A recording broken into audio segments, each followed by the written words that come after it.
I'm Ted Berg for SNY.TV, and today on Know Your Enemy, we look at the Rockies as the Mets hit the road for a trip that begins in Colorado. Calling into the studio is Troy Renck, who covers the Rockies for the Denver Post. Troy, how are you? Great. Good to be here. Troy, one of the things I think people don't talk about with the Rockies that much is the back end of the bullpen and how strong they've been early in the season, especially Betancourt, a guy I think who gets undersold around baseball.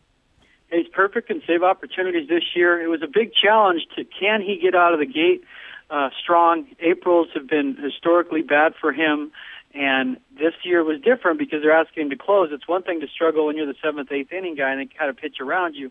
This year they traded Houston Street because of their confidence in Betancourt. He's been nothing but nails.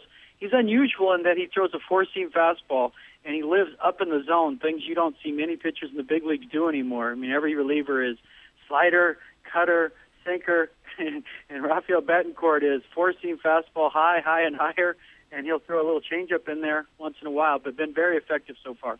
On the flip side of things for the Rockies, their offense really hasn't gotten off to such a great start.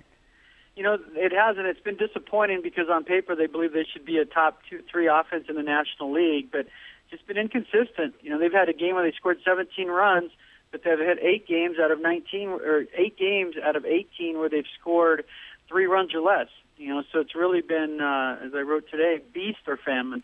You know, when they're on, they torch teams, but when they're off, they struggle to score. They nearly got no hit in Pittsburgh. Their best player has been Michael Kadire. And really, it starts at 2 things. They need Marco Scudor or Dexter Fowler to get going at the top of the order, and they need Carlos Gonzalez and Troy Tulowitzki hot at the same time, and that has not happened yet. And they're going to try to score some runs for Drew Pomeranz tonight. Pomeranz is a guy who's a big prospect, but a guy who I believe has thrown only 56 innings to date above A-ball. Well, he's the centerpiece of the Ubaldo Jimenez trade, so they're handling him very carefully. They're not going to rush him, and they're trying to limit his innings this year to 160 or so innings. Again, he was the centerpiece of that deal. Last year he came up and made his big league debut with the Rockies, and he did that after sitting for 17 days after the trade because of the weird rules on a year after you're drafted. You can't be, you're not able to be traded until then. And then he had an appendectomy. Yet he still made his big league debut, and what that taught him was even without his high-end velocity, he could get outs. And he's a big left-hander, 6'5", 240. He cuts the fastball. When he's effective, he's able to get under the hands of right-handed hitters. And when he's not, he's out over the plate, and he gets hit. But he's the guy. He's the future, and they need it to start fairly soon. I mean, he had a really decent 4 innings against Milwaukee in his last outing and then went 5 and dive because he couldn't throw strikes in the 5th inning. But he's a guy that has a lot of potential to be a front end of the rotation starter. Tomorrow's starter, Jeremy Guthrie, came over in a trade in the offseason. From the looks of it so far, he's been pretty solid on the road, but has struggled at home.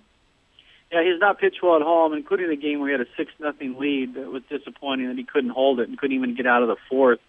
But he's on the road. He pitched well at Houston on opening day. He had a big win for them in Milwaukee, a tough place to win, the toughest in the National League last year, as a matter of fact. But he's never won at Coors Field, and obviously that's something he's got to get over.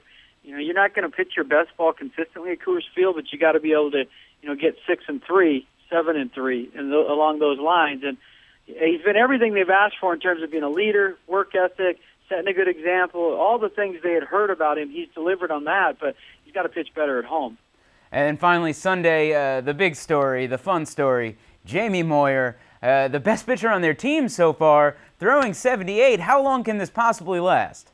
Well, again, you guys in the National East have seen a lot more of Moyer than I have. He's the same pitcher he was a couple of years ago with the Phillies, and that's why he's a little taken back by all the attention because he's like, I've been doing this for a while, the same thing. I mean, since he's been 40 years old, he's won over 100 games. I mean, it's not like he retired and left for 5 years, so he's a little surprised at all the attention.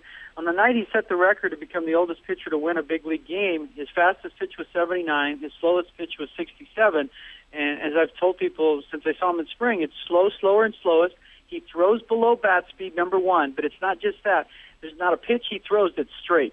Even when he plays catch with Pomeranz is like he almost breaks my thumb every day because it cuts, it dives. So, I mean, it's not 79 on a tee. It's 79, and then it cuts in on the hands. It's one of those guys will tell me, I've asked him about Moyer, and it's a comfortable 0 for 4. You think you got him, and then you don't have him. And so far, you're right. He's been their best pitcher. He's the only pitcher that's worked at least 5 in every one of his starts. Troy, thanks so much. Anytime. Take care. Remember, for all the latest Mets coverage, be sure to check in at MetsBlog.com, TedQuarters.net, and SNY.TV.